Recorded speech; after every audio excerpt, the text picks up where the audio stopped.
Hello everyone, मैं हूं सुमित कुमार नागर और कंप्यूटर गुरु हम में आपका स्वागत है। आज हम डिस्कस करने जा रहे हैं चैप्टर 10 के पार्ट थर्ड के बारे में, जिसके अंदर हम बात करेंगे पीयर टू पीयर नेटवर्क क्या होता है, क्लाइंट सर्वर हमारा जो आर्किटेक्चर है वो क्या होता है, और नेटवर्क और या हम कहें जो हमारा इंटरनेट अब तक बना हुआ है उसके पीछे की हिस्ट्री क्या है। तो ये सारे कंटेंट वो हैं जिनके बारे में मैं बात करने वाला हूँ, जिसके अंदर हम पीयर टू पीयर नेटवर्क के बारे में बात करेंगे, क्लाइंट सर्वर आर्किटेक्चर के बारे में बात करेंगे, फिर हम बात करेंगे कि दोनों के बीच का डिफरेंस क्या है, फिर उसके बाद जो कंप्यूटर नेटवर्क की एवेल्युएशन हुई वो क्या है, इंटरनेट क्या है, और सबसे लास्ट में हम जो है वो क्वेश्चन सॉल्व करेंगे कि हमारी प्रोटोकॉल क्या होती है। तो सबसे पहले बेसिकली हम आते हैं, हमारा जो सबसे बेसिक पहला नेटवर्क बना था वो होता है हमारा peer to peer network. Peer to peer network का मतलब क्या है? पीयर टू पीयर नेटवर्क का मतलब ये है कि कोई भी नेटवर्किंग डिवाइस अगर मैं उसको वन टू वन किसी के साथ कनेक्ट कर देता हूँ, वन टू वन कर दूँ या वन टू मैनी किसी के साथ कनेक्ट कनेक्ट कर दूँ, और वो इस अकॉर्डिंगली करूं कि जो हर एक सिस्टम है वो अपने आप में एक इंडिविजुअल सिस्टम है, उसको कोई दूसरा कंट्रोल नहीं कर पा रहा है, और ऐसा नहीं है कि वो एक डेडिकेटेड काम कर रहा है। तो यानी कि जितने भी कंप्यूटर उस नेटवर्क में बनेंगे उन सब के पास क्या होगा, इक्वल रिस्पॉन्सिबिलिटी मिलेगी और सबके पास इक्वल जो राइट्स होंगे, इक्वल परमिशन होगी। अगर मैं कोई ऐसा नेटवर्क बना देता हूं तो उसको क्या कहते हैं? Peer to peer network. Basically इसका एग्जांपल हम क्या ले सकते हैं?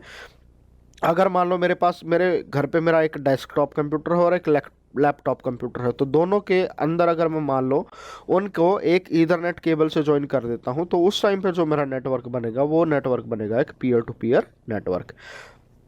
अब उन दो सिस्टम को आपस में कनेक्ट कर दूंगा तो भी पीयर टू पीयर बनेगा, यानी कि और इसके अलावा अगर मान लो मैं कोई हब ले लेता हूं और उसके अंदर मान लो 4 या 5 सिस्टम को भी आपस में ऐसे कनेक्ट कर देता हूं, तो भी वो सिस्टम क्या बनेगा? हमारा पीयर टू पीयर नेटवर्क बनेगा, क्योंकि हर एक इंडिविजुअल कंप्यूटर के पास इक्वल राइट्स और इक्वल परमिशंस है।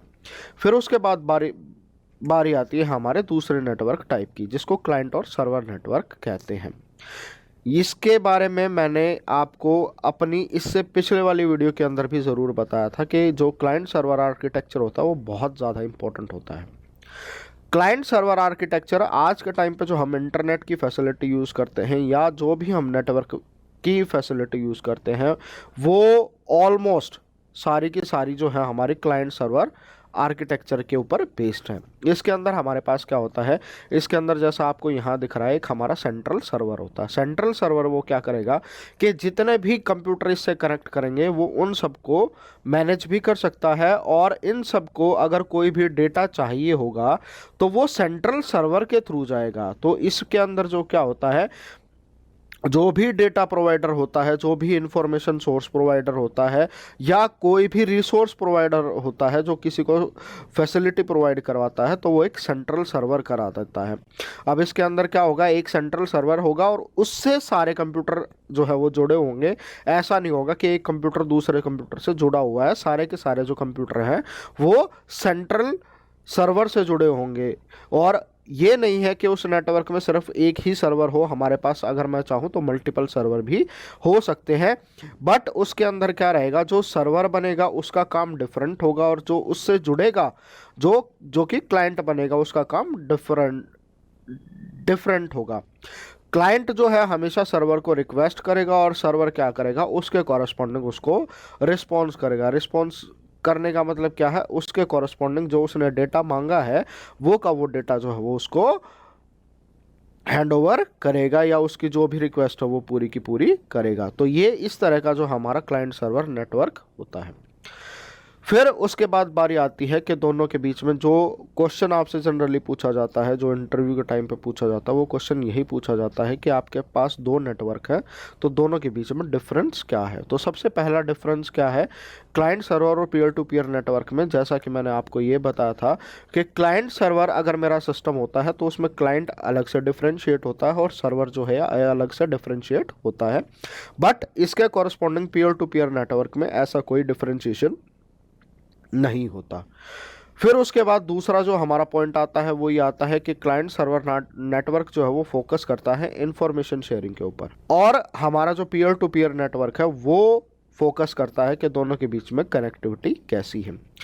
फिर उसके बाद जो थर्ड डिफरेंस आता है वो ये कहता है कि client server network centralise server is use to store data, यानी कि जितना भी सारा डेटा होगा एक वो सेंट्रल स्टोर पर रहेगा। इसके कॉरस्पॉन्डिंग पीयर टू पीयर में ऐसा कुछ नहीं होता। जो भी इंफॉर्मेशन होती है सबकी अपनी अपनी इंफॉर्मेशन चाहती होती है और सबके अपने अपने राइट्स होते हैं कि वो इन्फॉर्मेशन को शेयर करना चाहते हैं या नहीं करना चाहते। फिर उसके बाद हमारा जो अगला डिफरेंस आता है वो ये आता है client server network server respond to the service which is request by client. तो जैसा कि मैंने अभी आपको बताया था कि क्लाइंट रिक्वेस्ट करेगा और सर्वर उसको फुलफिल करेगा, ये काम होता है क्लाइंट सर्वर आर्किटेक्चर में। बट पीयर टू पीयर में ऐसा कुछ नहीं होता। पीयर टू पीयर में कोई भी रिक्वेस्ट करेगा और जो कॉरस्पॉन्डिंग जो है वो उसके अकॉर्डिंग रिस्पॉन्स कर सकता है या नहीं भी कर सकता है। फिर उसके बाद हमारा जो पांचवा पॉइंट आता है वो ये क्या कहता है कि जो हमारा जो क्लाइंट सर्वर है वो कॉस्टलियर होता है एज़ कम्पेयर टू पीयर, क्योंकि उसमें मुझे क्या करना पड़ेगा, ऐसा नहीं है कि दो सिर्फ कंप्यूटर लिए और आपस में कनेक्ट कर दिए, एक सेंट्रल यूनिट भी बनानी पड़ेगी जिसको मैनेज करना, फाइनेंस करना, एडिशनल कंप्यूटर लगाना पड़ता है उसके लिए, तो वो काफ़ी कॉस्टली हो जाता है। पीयर टू पीयर में कुछ नहीं है, मेरे को लैन केबल लिए दोनों में लगाई और पीयर टू पीयर हमारा नेटवर्क बन गया। फिर उसके बाद बारी आती है कि हमारी ये कहता है कि क्लाइंट सर्वर जो नेटवर्क है वो मोर स्टेबल होता है पीयर टू पीयर के बजाय, क्योंकि पीयर टू पीयर में कोई भी ये रिस्पॉन्सिबिलिटी नहीं है कि कौन रिस्पॉन्सिबिलिटी है वो ले रहा है। बट क्लाइंट सर्वर में क्या होता है, हमारा एक सर्वर जो है वो डेफिनेट रिस्पॉन्सिबिलिटी लेगा कि सारी की सारी चीज़ें मैं हैंडल करूँगा। फिर उसके बाद जो आता है कि क्लाइंट और सर्वर नेटवर्क है, अगर मैं चाहूँ तो इसको लार्ज स्केल पे भी यूज़ कर सकता हूँ और स्मॉल स्केल पे भी यूज़ कर सकता हूँ। बट पीयर टू पीयर जो है वो हमेशा एक स्मॉल स्केल पर यूज़ होता है, ना कि लार्ज स्केल पर। तो ये थे दोनों के बीच का डिफरेंस। फिर उसके बाद जो हमारा मेन टॉपिक आ जाता है वो आता है इवैल्यूएशन ऑफ कंप्यूटर नेटवर्क। ये वाला जो पार्ट है ये आपने बहुत ध्यान से सुनना है क्योंकि थ्योरेटिकल पार्ट है। थ्योरेटिकल पार्ट में क्या होता है, हमारी ज़्यादातर अगर हम कहानियों के मोड से करें तो ये चीज़ें सीखने में आसानी रहती है, वरना समझ नहीं आता है। नेटवर्क से इंटरनेट बनने तक की स्टोरी क्या है वो भी एक बहुत बढ़िया स्टोरी है, और वो कैसे कैसे प्रोसीड हुई वो सारी चीज़ें मैं आपको बताता हूँ। जब हमारे पास वर्ल्ड वॉर 2 हुआ तो बहुत सारी चीज़ें जो है इधर उधर हमारी बहुत क्षति हो रखी थी, लोगों ने बहुत सारी जानें खोई थी। उन सारी चीज़ों को, एक्टिविटियों को रोका जा सकता था, बट उनके बीच में क्या था, एक कम्युनिकेशन करने का मैकेनिज्म नहीं था। कि पहले जो था हमारे पास टेलीफोन थे, ट्रंक कॉल होती थी, बट वो कम्युनिकेशन होने में बहुत टाइम लग जाता था और कई बार जैसे ही वायर टूट भी जाती थी या कुछ और भी हो जाता था वो कम्युनिकेशन सिस्टम स्टॉप हो जाता था। जब वर्ल्ड वॉर 2 ख़त्म हुआ था, हिटलर का सारा काम तमाम हो चुका था, उसका जो एनिग्मा बनाया था, जो हमारे जो फादर ऑफ कंप्यूटर साइंस है जिसको कहा जाता है हमारा एलन ट्यूरिंग, उन्होंने जब एनिग्मा का कोड ब्रेक किया था तो उस टाइम पर ये बात आई थी, अगर वो इन्फॉर्मेशन जो उस कोड को तोड़ने के लिए यूज़ की गई थी वो पहले पहुंच जाती तो बहुत सारी जो है जान माल की हानि होने से बचाया जा सकता था। तो इसी बात को मद्देनज़र रखते हुए तो ये क्या था, एक इनोवेटिव आइडिया दिया गया कि इसको स्टेप किया गया कि आप कोई भी एक ऐसा कम्युनिकेशन मीडियम बनाइए जिसकी वजह से क्या हो जाएगा, हम लॉन्ग डिस्टेंस कम्युनिकेशन यूज़ कर सकें। उस टाइम पे क्या थे, कंप्यूटर जो थे बिल्कुल नए थे, बहुत भारी होते थे, बड़े बड़े होते थे और ऐसा नहीं होता था कि सबके पास हो। तो ये क्या होता था, जनरली अगर कहीं पर रिसर्च हो रही है या कहीं कोई बड़ा कॉलेज है तो उसके अंदर ये सारी चीज़ें होती थी। तो वहाँ से एक आइडिया जनरेट हुआ। आइडिया जनरेट करने के लिए जैसे आइडिया जनरेट किया गया कि आपको जो है वो दो जो हमारे पास कंप्यूटर सिस्टम है इनके बीच में जो है आपस में कम्युनिकेशन करना है। तो सबसे पहला जो बेसिक रीज़न था वो यही था कि दो सिस्टमों के बीच में आपस में कम्युनिकेशन कराना है। तो उसकी जिम्मेवारी जो थी, जैसे हमारे इंडिया में डीआरडीओ होता है, defence research organisation of India, तो ये सारा काम किसको दिया गया था, तो ये सारा काम डीओडी, जिसको डिफेंस डिपार्टमेंट ऑफ डिफेंस बोला जाता था, जिसकी एडवांस प्रोजेक्ट रिसर्च एजेंसी थी, उसको ये काम दिया गया था कि आपने इस तरीके से काम करना है।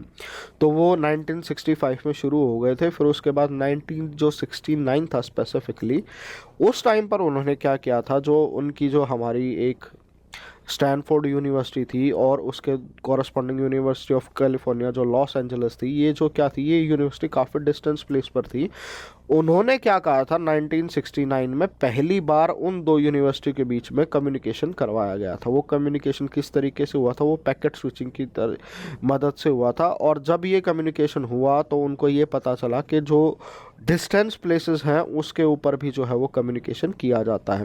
तो वहीं से जो है हमारी नेटवर्क की जो टर्म है, जो आज हम इंटरनेट यूज़ कर रहे हैं, उसका जो पहली ईंट जैसे बोलते हैं, नींव की पहली ईंट जो थी वो तब रखी गई थी। फिर 1969 का टाइम था, कंप्यूटर बहुत महंगे थे, बहुत बड़े होते थे, रिसर्च सिर्फ यूनिवर्सिटी के बीच में ही रिसर्च का पर्पस के लिए यूज़ किया जाता था। बट जब ऐसा होने लगा कि उनको पता चला, कि बाकी यूनिवर्सिटी को भी पता चला कि इस तरीके से सारी चीज़ें मैनेज हो सकती हैं, तो यूएस की जो गवर्नमेंट थी वो इस प्रोजेक्ट को फंड कर रही थी। तो उसमें क्या हुआ, आपस में अलग अलग यूनिवर्सिटी जो है वो आपस में जुड़ती चली गई। फिर उसके साथ साथ जो हमारे डेनिस रिची थे, केन थॉम्सन थे, जिसको फादर ऑफ लिनक्स भी बोला जाता है, ये सारे भी दूसरी यूनिवर्सिटियों में प्रोजेक्ट कर रहे थे। तो इन्होंने बोला था कि अगर हमारे पास भी आ जाएगा तो हम भी ऐसे ही अपने वाले सिस्टम को कनेक्ट करेंगे। फिर उसके बाद जो था 1971 में इन्वेंशन ऑफ ईमेल हुआ, जिसके बारे में अभी तक ये जो है डिस्प्यूट चल रहा है कि वो पहला जो था टॉम लिंसन ने भेजा था, या जो इंडियन साइंटिस्ट थे उन्होंने जो मेल भेजा था। फिर उसी के बाद इस तरीके से जो है आगे आगे काम बढ़ता चला गया। फिर 1973 में जो था वो ईमेल जो है वो यूज़ होने लगा। फिर उसके बाद जो है अलग अलग चीज़ें आती रही। फिर उसके बाद क्या हुआ, जैसा हमारा इसके ऊपर और रिसर्च होने लगी तो विंड सर्फ आए, एलियट कैन थे, तो वो दोनों भी जो क्या थे इसके ऊपर काम कर रहे थे। तो उन्होंने जो है 1983 के अंदर ये चीज़ें बनाई कि अगर मुझे नेटवर्क के ऊपर कम्युनिकेट करना है तो किस तरीके से कम्युनिकेशन होना चाहिए। तो इन दोनों ने मिलकर इस पे काम किया गया। तो उन्होंने उस टाइम पर जो था TCP IP प्रोटोकॉल, यानी कि ट्रांसमिशन कंट्रोल प्रोटोकॉल, और इंफॉर्मेशन प्रोटोकॉल, इन दोनों का जो था यहाँ पर जो है वो दोनों विकसित कर दी थी 1983 में। और इसके साथ साथ जो था तो इंटरनेट जो है वो बहुत पॉपुलर होने लगा। जो आरपानेट था वो गवर्नमेंट फंडेड था, तो उसको गवर्नमेंट से कॉरस्पॉन्डिंग फंडेड मिल रही थी। तो इस टाइम पे ये था कि इसमें सिर्फ कॉलेज और जो हमारी यूनिवर्सिटी है सिर्फ वो जुड़ सकती थी, बाकी चीज़ें नहीं जुड़ सकती थी। तो जैसे लोगों को पता चला कि इस तरीके की जो है कम्युनिकेशन सिस्टम बन रहा है, तो लोगों ने क्या किया, प्राइवेटली जो है एक नेटवर्क बनाना शुरू कर दिया। तो जो ऐसे ही वो प्राइवेट नेटवर्क बना था तो इस तरीके से उसके अंदर प्राइवेट फर्म भी आ गए। फिर जो आरपानेट था, जो यूनिवर्सिटी थी, वो भी सारी चीज़ें जुड़ गई। फिर इसी तरीके से क्या हुआ, जो इसका जो ग्रोथ थी वो एक्सपोनेंशियल तरीके से बढ़ने लगी, कि अलग अलग जो सारे जो था। अब उस टाइम पर जो अगर मैं बात करूं कि 1988 के टाइम पे जो हर कोई जो है वो इंटरनेट से जुड़ना चाहता था। फिर इसके बाद क्या हुआ, इसके बाद आया एक ट्रमेंडस बहुत ही बड़ा बदलाव इंटरनेट की दुनिया में, जहां पर जो हमारे टिम बार्नर्स-ली हैं, जिसको भी कंसिडर किया जाता है फादर ऑफ ईथरनेट और फादर ऑफ HTML, उन्होंने HTML लैंग्वेज की जो था इन्वेंट किया था। और फिर उसके बाद उन्होंने जो है जो वर्ल्ड वाइड वेब है, जिसको आज के टाइम पे हम www कहते हैं, जिसको इंटरनेट कहते हैं, वो जो था उसके ऊपर बेसिकली कम्युनिकेशन कैसे होगा वो सारा आर्किटेक्चर जो था वो बना दिया था। तो इन 1991 उन्होंने अपना जो पहला वेब पेज था उसको पब्लिश किया गया था। और फिर जैसे ही ये सारी चीज़ें होने लगी तो सबको ये पता चला कि इंटरनेट इस तरीके से काम कर सकता है, कम्युनिकेशन के साथ साथ आप जो है अपनी इन्फॉर्मेशन इस तरीके से भी शेयर कर सकते हो। तो उसके बाद से लेके अब तक इसकी ग्रोथ जो है वो इस तरीके से हुई है कि हम सोच भी नहीं सकते। टिम बार्नर्स-ली थे, जिनको मैं सबसे बढ़िया साइंटिस्ट मानता हूँ। उन्होंने जो इन्वेंशन की, उन्होंने अपनी इन्वेंशन फ्री में दे दी थी लोगों को, ताकि जो उन्होंने प्रोजेक्ट बनाया था कि उसी का जो है ज़्यादातर और हर कोई इंसान फ़ायदा ले सके। इसके कॉरस्पॉन्डिंग जैसे जो दूसरे इन्वेंटर थे, जैसे हमारा बिल गेट्स हो गया, स्टीव जॉब्स हो गए, ये क्या करते थे, ये सिर्फ मनी अर्जिंग का गेम खेल रहे थे कि जिसको भी कंप्यूटर यूज़ करना है मेरे को पैसे दो, मुझे करोड़पति अरबपति बनना है। बट टिम बार्नर्स-ली ने जो था एक इतना बढ़िया काम किया था और उसको लोगों को दान में दे दिया था, जिसकी वजह से आज के टाइम पर अगर मैं इंटरनेट के ऊपर कोई भी वेबसाइट देखता हूं तो उसके लिए मुझे पैसे नहीं देने पड़ते। अगर वो काम फ्री में नहीं होता तो आज के टाइम पे जो इंटरनेट इतना ग्रो कर रहा है वो ग्रो नहीं कर पाता, और मुझे किसी भी वेबसाइट के ऊपर जाना होता तो उसको अलग से पैसे देने पड़ते। तो ये थोड़ा सा डिफरेंस था। अगर मान लो उस टाइम पे जो टिम बार्नर्स-ली थे अपने प्रोजेक्ट को फाइनेंशियली अगर ये सोचते कि मुझे इसको फाइनेंस के लिए यूज़ करना है या अपनी अर्निंग के लिए यूज़ करना है, तो आज के टाइम पे वो क्या है, दुनिया का सबसे ज़्यादा अमीर आदमी होता। बाकी जो आपके जो बिल गेट्स हैं, स्टीव जॉब्स हो गए, ये उसके नियर अराउंड भी नहीं रहते, क्योंकि इनके इन्वेंशन के बिना उनका बिजनेस नहीं चल सकता था, बट उसके इन्वेंशन के बिना इसका बिजनेस चल सकता था। तो ये था इंटरनेट की हिस्ट्री में जो कुछ हुआ, किस तरीके से कोई चीज़ें उठी, क्या क्या चीज़ें हमारे मोड में आई, और बाकी सारी चीज़ें किस किस तरीके से बनी। अभी तो मैंने आपको ये कहा कि टिम बार्नर्स-ली ने जो था हमें सब कुछ जो है फ्री में करके दे दिया था। अगर वो नहीं होते तो हमारे हर एक चीज़ अगर मुझे इंटरनेट के ऊपर एक्सेस करनी होती तो उसके लिए मुझे पैसे देने पड़ते। बट आज के टाइम पे अगर मैं इंटरनेट की सर्विसेज यूज़ करता हूँ तो मुझे उसके लिए पैसे देने पड़ते हैं, ना कि इंटरनेट के लिए। तो इस चीज़ के बारे में बहुत ध्यान रखना है। कई लोगों को, कई बच्चों को सबसे ज़्यादा डाउट यही होता है कि वो ये सोचते हैं कि इंटरनेट के लिए पैसे यूज दे रहे हैं। वो इंटरनेट के लिए कभी भी कोई पैसा नहीं देना पड़ता। अगर आप इंटरनेट की सर्विस यूज़ कर रहे हो किसी प्रोवाइडर के थ्रू तो आपको उसको पैसा देना पड़ता है, इंटरनेट के लिए आपको कोई पैसा नहीं देना पड़ता। वो क्यों देना पड़ता है? वो इसलिए देना पड़ता है कि जैसे मैं आपको बता रहा था कि जो भी पहले हमारा आरपा नेट बना था, या जो बिटनेट बना था, या एनएस नेट बना था, तो वो सारी जो क्या थे, कुछ प्राइवेटली मैनेज थे, कुछ गवर्नमेंट फंडेड थे। तो इस तरीके से कोलैबोरेशन के साथ काम हो रहा था। बट जैसे ही 1995 में जो यूएस ने था उसको आरपा नेट को जो था वो फाइनेंस करना बंद कर दिया। तो उस टाइम पे ऐसा हो गया था कि एक नेटवर्क जो था वो पूरा डेड हो गया था। तो उस टाइम पर जो क्या था, जो हमारे कॉमर्शियल प्लेयर थे, जो भी इस काम में घुसे हुए थे, उन्होंने उसको सपोर्ट किया था, और उन्होंने वो सारे इंफ्रास्ट्रक्चर और सारी चीज़ें प्रोवाइड करवाई जिससे इंटरनेट जो है वो बचा रहे। फिर उसके बाद आज के टाइम पे जैसे मैं गूगल की बात करूं, अमेज़ॉन की बात करूं, एयरटेल की बात करूं, तो ये सारे वो प्लेयर्स हैं जिन्होंने इंटरनेट के लिए जो बेसिक आर्किटेक्चर जो लगता है कम्युनिकेशन प्रोसेस करवाने के लिए, वो चाहे आपकी सर्वर हो गए, आपकी कम्युनिकेशन लाइन होगी, सैटेलाइट कनेक्शंस हो गए, वो सारे जो है इन्होंने एस्टेब्लिश किए थे। तो जैसा ही इन्होंने ये सारा एस्टेब्लिश किया था, तो ये इन्होंने क्या किया था, एक बैकबोन नेटवर्क तैयार किया जिसके ऊपर इंटरनेट चल रहा था। तो ये बैकबोन नेटवर्क होता है, तो जिसके ऊपर सारे जो है इन्वेस्टर्स जो है वो काम करते हैं। और फिर मान लो जैसे मैं कोई भी अपना नेटवर्क यूज़ करता हूँ, मैं अपने घर का नेटवर्क यूज़ कर रहा हूँ और मुझे वो इंटरनेट से कनेक्ट कराना है, तो उस टाइम पर उस बैकबोन नेटवर्क से जुड़ने के लिए मुझे पैसा देने पड़ते हैं, क्योंकि उस बैकबोन नेटवर्क की फैसिलिटी जो है मैं वो यूज़ कर रहा हूँ। इसलिए जब हम इंटरनेट यूज़ करते हैं तो हमें उसके पैसे देने पड़ते हैं। वो यूज़ करने देने पड़ते हैं क्योंकि मैं इंटरनेट की फैसिलिटी यूज़ कर रहा हूँ, ना कि इंटरनेट के। तो ये बहुत ज़्यादा कन्फ्यूज़न रहता है, और मेरे हिसाब से तो आज तक भी आधों को कंसेप्ट क्लियर नहीं है कि इंटरनेट के ऊपर अगर मैं पैसे देता हूँ तो एक्चुअल में किस चीज़ के देता हूँ। तो ये वाली चीज़ है, आपने इस चीज़ को ध्यान रखना है कि सबसे पहली जो आ गई वो बैकबोन आ गई। फिर उसके बाद एक जो अलग से इंटरेस्टिंग टर्म चलती है, जिसका भी कई आपको इधर उधर से अगर आप लेक्चर देखोगे तो उनकी डेफिनेशन भी क्लियर नहीं होती। वो किसकी नहीं होती? वो होती है गेटवे की। वो क्लियरली डिफाइन नहीं कर पाते कि गेटवे क्या होता है।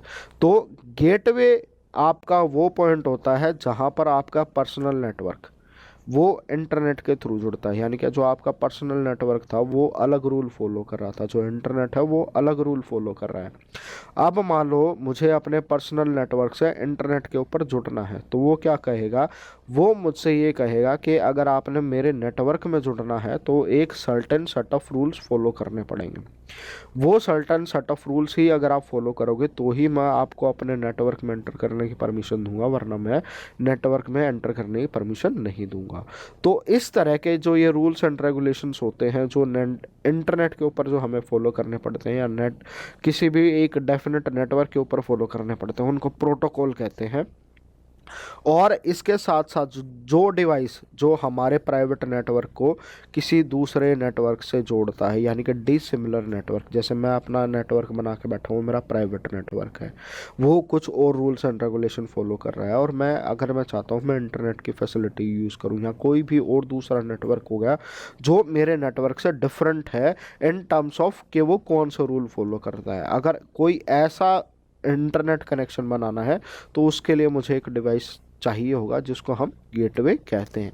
तो ये आपको सारे इस तरीके के डिवाइस दिख रहे होंगे, आपको समझ में नहीं आएगा क्योंकि ये जो है सिस्को पैकेट ट्रेसर जो है एक सॉफ्टवेयर होता है जिसके अंदर अलग अलग चीज़ों को ऐसे शो किया जाता है।